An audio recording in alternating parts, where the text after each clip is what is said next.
Bapak Ibu jemaat yang dikasihi oleh Tuhan kita Yesus Kristus, kita semua masih ada dalam suasana Paskah. Bahkan kita pun diberikan kesempatan untuk ada dalam kebaktian Paskah yang kedua di saat ini. Jemaat Paskah yang kedua di tahun ini tetap berada di bawah sorotan tema Yesus bangkit, kalahkan keserakahan. Tema ini mau menyiratkan dua pokok pemberitaan yang saling terkait, yaitu yang pertama mengingat dan merayakan peristiwa kebangkitan Tuhan, dan peristiwa teologis itu menjadi suatu imperatif iman dalam kehidupan kita untuk mengalahkan keserakahan. Dan kedua pokok pemberitaan ini dimaknai berdasarkan pembacaan yang tadi beta dan Bapak Ibu Saudara anak-anak membacakannya. Kolose pasal 1 ayat 15 hingga ayatnya yang ke-23. Keberadaan dari jemaat Kolose yang tadi kita baca sama-sama ini, jemaat Kolose ini diperhadapkan dengan suatu keadaan di mana mereka terpengaruh dengan ajaran-ajaran guru-guru palsu. Mereka terpengaruh dengan ajaran-ajaran sesat, sehingga dalam perjalanan kehidupan mereka sangat meragukan. Mereka sangat meragukan akan kehadiran Tuhan, mereka sangat meragukan akan ketuhanan Tuhan sendiri, mereka meragukan akan kekuasaan yang ada pada Tuhan. Mereka tidak mengakui, mereka merasakan bahwa Tuhan itu bukan utama dalam kehidupan mereka. Mereka ragu bahwa Tuhan adalah pencipta. Mereka ragu bahwa Tuhanlah yang mempunyai kuasa. Mereka ragu atas keberadaan Tuhan. Untuk itu ketika dengan keberadaan yang demikian, Rasul Paulus datang kasih sampaikan nasihat untuk jemaat di Kolose. Rasul Paulus menyampaikan kepada jemaat Kolose kenapa harus meragukan atas kekuasaan atau kemahakuasaan Tuhan. Kenapa mereka meragukan bahwa Tuhan itu adalah pencipta, Tuhan itu kepala gereja, dia penguasa. Kolose, Rasul Paulus menyampaikan kepada jemaat di Kolose harus meyakini sungguh bahwa Tuhan itu pencipta. Jangan meragukan dan harus menyadari bahwa Tuhan itu mati tapi dia juga bangkit. Kolose menekankan itu kepada jemaat di Rasul Paulus menekankan kepada jemaat Kolose tentang hal-hal yang demikian. Karena jemaat Kolose dong mulai bergoyang dengan pemikiran-pemikiran dari ajaran-ajaran dari guru-guru palsu, sehingga mereka tidak lagi mengakui keberadaan Tuhan di tengah-tengah kehidupan mereka. Lebih daripada itu, Rasul Paulus menekankan bagaimana pendamaian antara Allah dengan manusia. Akibat pendamaian itu, maka manusia yang dahulunya jauh dari Allah sekarang sudah didekatkan dengan Allah, dan pendamaian itu bisa terwujud karena karya Kristus di kayu salib. Paulus sangat menyesal dengan keberadaan jemaat di Kolose, tapi dia tetap ada dengan pemberitaannya, dia tetap ada dengan nasihatnya supaya keraguan-raguan mereka itu hilang dan tetap percaya bahwa Tuhan itu adalah yang utama. Mereka tetap percaya Tuhan itu adalah Allah yang tidak kelihatan, Allah yang sulung lebih utama dari segala yang diciptakan di dunia ini. Dengan demikian, ketika mereka boleh mengenal siapa itu Allah, Rasul Paulus juga mau berkehendak kepada mereka supaya bagaimana ketika mengenal siapa itu Allah, mereka juga harus tahu apa yang menjadi kehendak Allah. Karena biasanya jangankan jemaat di Efesus, beta dan Bapak Ibu Saudara anak-anak ya, kalau mau tanya tentang keberadaan Allah juga ketong pasti tahu, tapi mau mengenal kehendak Allah ini yang kadang-kala ketong tahu, ketong lupa, dan pada akhirnya pun ketong sembiking apa yang menjadi kehendak Allah. Jemaat yang diberkati oleh Tuhan, di sini Paulus menekankan kalau ketong sendiri sudah mengenal dan mengetahui tentang Allah, ketong sudah tahu dan mengenal kehendak Allah, maka disitulah bagaimana ketong ada dengan pertumbuhan iman ketong semua. Bagaimana ketong sesungguhnya mengenal tentang Tuhan yang mana dapat memberikan dampak yang baik dalam kerohanian jemaat di Kolose. Pengenalan tentang siapakah Kristus yang sesungguhnya membuat orang Kristen harus lebih teguh dalam iman.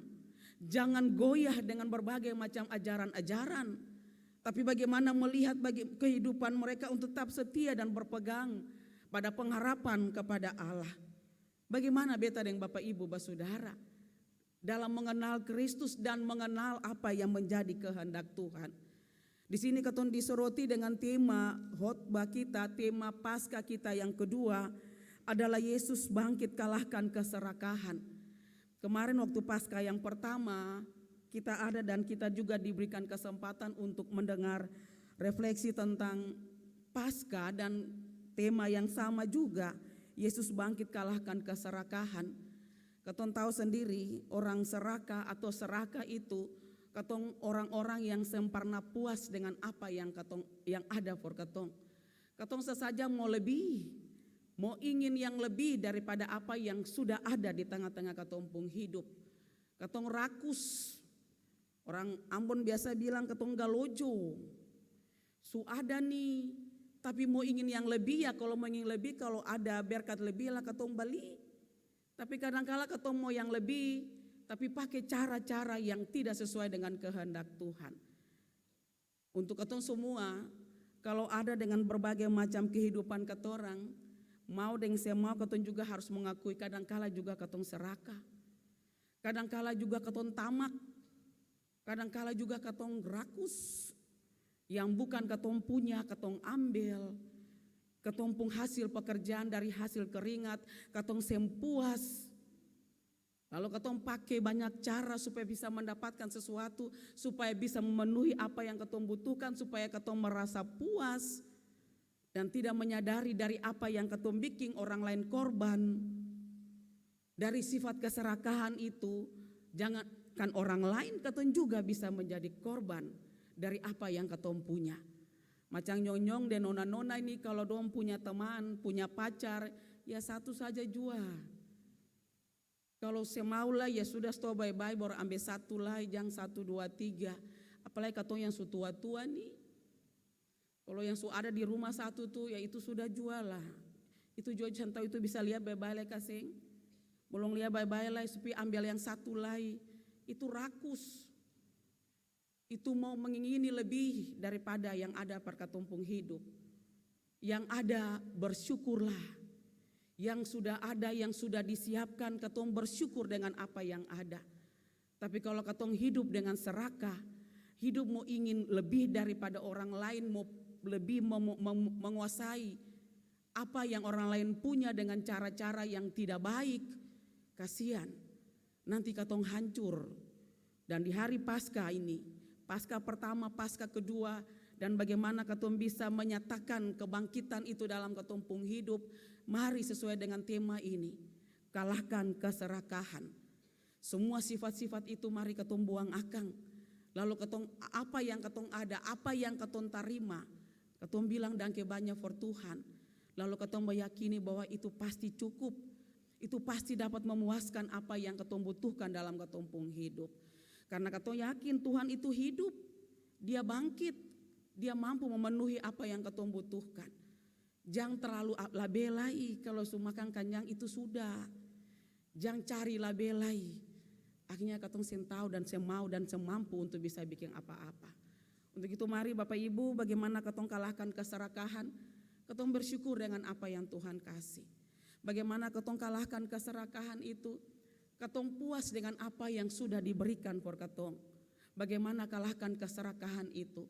Tetap ada dan tetap bersyukur setiap apa yang katong peroleh, yang sudah dapat dari hasil keringat, maka akan dari hasil keringat itu. Jangan ada gerakan tambahan lain. Akhirnya penjara menanti. Akhirnya katong jua malu dengan apa yang katong bikin. Dan lebih parlabelai orang lain jua korban karena hasil keserakahan katong semua. Untuk itu mari katong robah katong pun pola pikir, pola gaya hidup, lalu tetap tanamkan apa yang menjadi kehendak Tuhan dalam katumpung hidup, supaya hidup ini tenang. Kalau sen tahu bersyukur dan sen puas dengan segala hal, percaya tidak pernah ada ketenangan dalam katong pun diri. Tetap berusaha dan berusaha untuk cari. Padahal ketika dapat, kasihan. Labe par labe, katong yang hancur di tengah-tengah perjalanan katong pun hidup. Kiranya Tuhan memberkati katong semua dan memampukan katong semua. Dan taruh Tuhan dalam katong pun hidup. Utamakan Tuhan dalam katong pun hidup. Karena dialah segala-galanya. Dia yang punya kuasa di atas segala kuasa.